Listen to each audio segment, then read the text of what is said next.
yami kodwa bengibhayizela ngiyogcina ngiveza yonke into ayikho into engingayazi ayikho into engingayazi ayikho into engingayazi hey into emathekeni kodwa ngeke mina ngiyonyoni ngeke ngilongivundulula yonke le nto mina ngikhuluma ngalokho ok-exploit abantu abaningi makuyithekene eyiyelekena yafika igaxelela ngeke ngilo mina ngilinza le nto obeyiyona eyiyele ngothando lwayo phela asixabene phela naye egcineni ngiyamqondisa nje namanje bengafuni ukuqinisa isandla kodwa mase kuthiwe sigodlweni angithi ukusiqinisa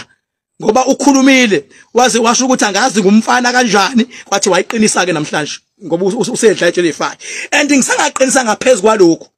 akangiphinde phela akaphinde phela abiza igama lika Bob Marley noma ikanjani khona ezobona ngubani akaphinde phela abiza ama albino khona ezobona akaphinde abiza uNkulunkulu athi uthwele khona ezobona akaphinde phela akaphinde kodwa bengabe nje eyisebenzela umndeni wakhe hayi ngiyamthanda umuntu othanda umndeni ubuya intshontshe inhliziyo yami ngoba ubuya khombisa ukuyisupport izingane zakhe ubuya intshontshe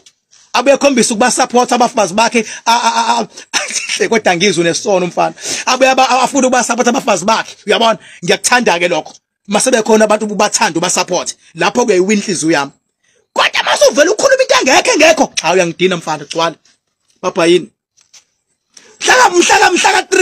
3 June kobe kuphele ebukhosini wonke umuntu olaye khona noma uyisikhulu esingakanani noma unencontract engakanani noma unezitha noma unezinkaba ezikufunayo fika la kumina ke babe number 44 Rockridge Road baba siyobe sisebenza ngezinga eliphezulu baba koyiwa ngishemanzini ngoba sifuna ukuqeda lokho besiqalile laba esasenzile eqaleni kumele baphinde babuye nabo khona sizokwenza nabo kuseceleni ngisazobachazela kodwa esasenze nabo bayabuya nalabo abasala eqaleni nabo bayabuya laba esasenze nabo khona ithuba exclusive esizokwenza special okwabo ngisazochaza in details hayi le video yabo thank you bye bye.